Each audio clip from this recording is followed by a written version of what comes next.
তোমাৰ হেৰি দুটাই কেতিয়াও নামানে প্ৰেম আৰু ভাল পোৱাই নমস্কাৰ বন্ধুসকল পুনৰ স্বাগতম জনাইছো আমাৰ অন্য এটা ভিডিঅ'ৰ মাজলৈ আৰু আপোনালোকে চাই আছে ঘেণ্টা কৰি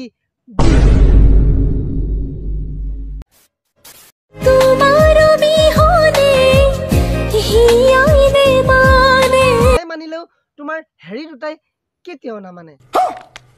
প্ৰেম আৰু ভাল পোৱাই समझ रहे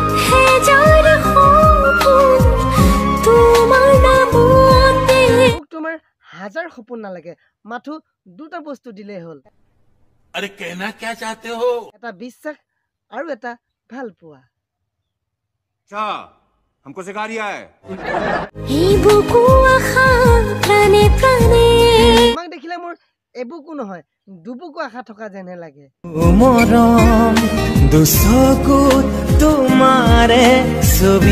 দুচকুত তোমাৰ ছবি আছে নে নাই মই দেখা নাই বাট তোমাৰ দুবাহৰ মাজত থকা বুকুত দুটা ছবি আছে যে সেইটো মই স্পষ্টকৈ দেখিছো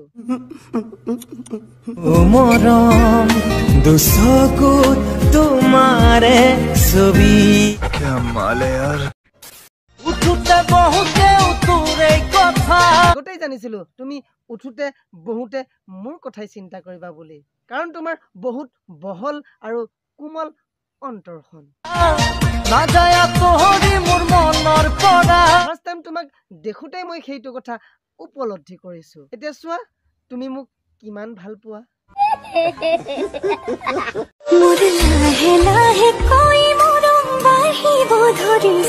লাহে লাহেকৈ মৰম বাঢ়িছে নে নাই বহা সেইটো কথা নাজানো বাৰু হেৰি দুটা যে স্পীডত বাঢ়িছে সেইটো কথা মই ভালদৰে জানো अरे कहना क्या चाहते हो মানে তোমাৰ ভাল পোৱা আৰু বিশ্বাসটো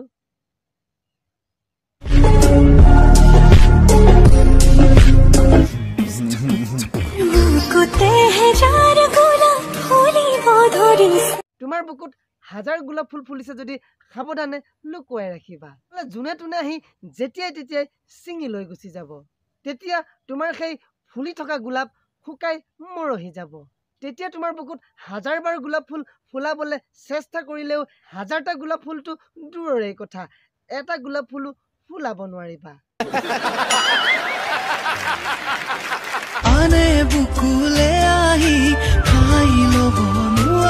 অলৰেডি তুমি বিয়া হৈ লাইসেন্স ললাই কপালত এতিয়া আকৌ তোমাৰ বুকুত কোনে ঠাই ল'ব লাইসেন্স পাই গলা যেতিয়া এতিয়া তোমাৰ বুকুত বেলেগে ঠাই কেতিয়াও নলয় সেইটো তুমি টেনচনে নলবা ये बड़ी अच्छी बात कही आप আৰু এটা কথা এখন গাড়ী আৰু এজনী নাৰী বেলেগৰ হৈ যোৱাৰ পিছত আমি ঘূৰিও নাচাওঁ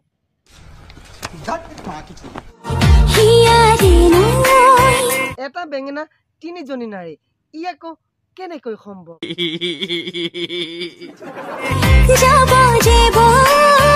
আৰু বেঙেনাটো হেৰিত সোমোৱাব নে তাত ভৰাব अरे कहना क्या चाहते हो মানে জুইত সোমাই পিটিকা কৰি খাব নে ফ্ৰিজত ভৰাই থব সেইটো কথা সুধিছো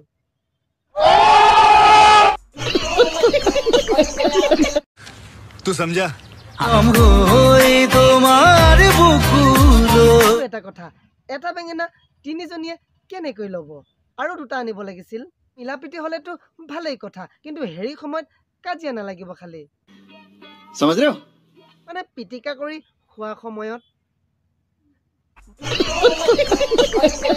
মই আৰু ভিডিঅ' চিডিঅ' নবনাও বুলিয়ে ভাবিছো বেঙেনা খেতিত লাগি যাওঁ নেকি প্ৰফিট বহুত কিন্তু সঠিক সাইজৰ বেঙেনাৰ যদি আপুনি খেতি কৰিব পাৰে তেনেহলে আপোনাৰ অৰ্ডাৰ কৰি বেঙেনা কিনি লৈ যাব আৰু আজিলৈ আপোনালোককো এৰিলো ময়ো যাওঁ মোৰ বেঙেনাটো অলপ ধুই মেলি লওঁ अरे कहना क्या चाहते हो যোৱাকালি মানে বজাৰৰ পৰা এপোৱা সাইজৰ এটা বেঙেনা কিনি আনিছিলো তাকে ধুই মেলি পিটিকা কৰি খাওঁগৈ अच्छा ৰিলছৰ নামত এছাম বোৱাৰী আৰু এছাম ছোৱালীয়ে বৰ্তমান সময়ত বহু তললৈ নামি গৈছে ৰিলছৰ নামত সিহঁতে অভিনয় নহয় নিজৰ গুপ্ত অংগবোৰ উলিয়াই দেখুৱাইছে যাৰ পৰিপ্ৰেক্ষিতত আমাৰ সমাজত উঠি অহা সৰু সৰু ছোৱালীবোৰে এইবোৰকে অনুসৰণ কৰি ধ্বংসৰ পথলৈ গতি কৰিছে আধুনিকতাৰ প্ৰভাৱত এছাম মহিলাই ৰিলছৰ নামত ইমান তললৈ নামি গৈছে সেইটো আপোনালোকক নকৈ নোৱাৰি আৰু যাৰ পৰিপ্ৰেক্ষিতত বোৱাৰীবিলাকে শহুৰ শাহুৰ আৰু নিজৰ মাক দেউতাককো সন্মান কৰিবলৈ পাহৰি গৈছে এতিয়াতো আধা গুপ্ত অংগ উলিয়াই ৰিলছ বনাইছে এনেকৈ চলি থাকিলে আৰু কেইদিনমানৰ পিছত আধা গুপ্ত অংগ উলিয়া দূৰৰে কথা নগ্ন হৈ ৰিলছ বনাব এয়াই আজি যুগৰ কিছু সংখ্যক মহিলাৰ কাণ্ড এনেকৈ হলে আমাৰ সমাজত সন্মান আৰু শ্ৰদ্ধা এইবোৰ বস্তু একেবাৰে নাইকিয়া হৈ যাব আৰু আমাৰ সমাজখন বিপদৰ দিশে পৰিচালিত হ'ব আপুনি বা মই এইবোৰ কথা কৈ কি লাভ তথাপিও যিবোৰ মানুহে এইবোৰ কৰে তেওঁলোকে মাথো এবাৰ ভাবক যে উঠি অহা সৰু সৰু ল'ৰা ছোৱালীবিলাকে তেওঁলোকৰ পৰা কি শিকিব গতিকে আপোনালোকক এটাই অনুৰোধ ৰিলছ বনাওক অশ্লীলতাৰে নহয় ভালকৈ ৰিলছ বনাওক নহ'লে আপুনিও এদিন কান্দিব লাগিব কাৰণ আপোনাৰ সন্তানে এইবোৰ দিশেই অনুসৰণ কৰি ধ্বংসৰ পথত আগুৱাই যাব তেতিয়া আপুনি কি কৰিব সব বন্ধুসকল এই ভিডিঅ'টো কেৱল এণ্টাৰটেইনমেণ্টৰ বাবে বনোৱা হৈছে গতিকে কোনেও যাতে চিৰিয়াছলি নলয় বন্ধুসকল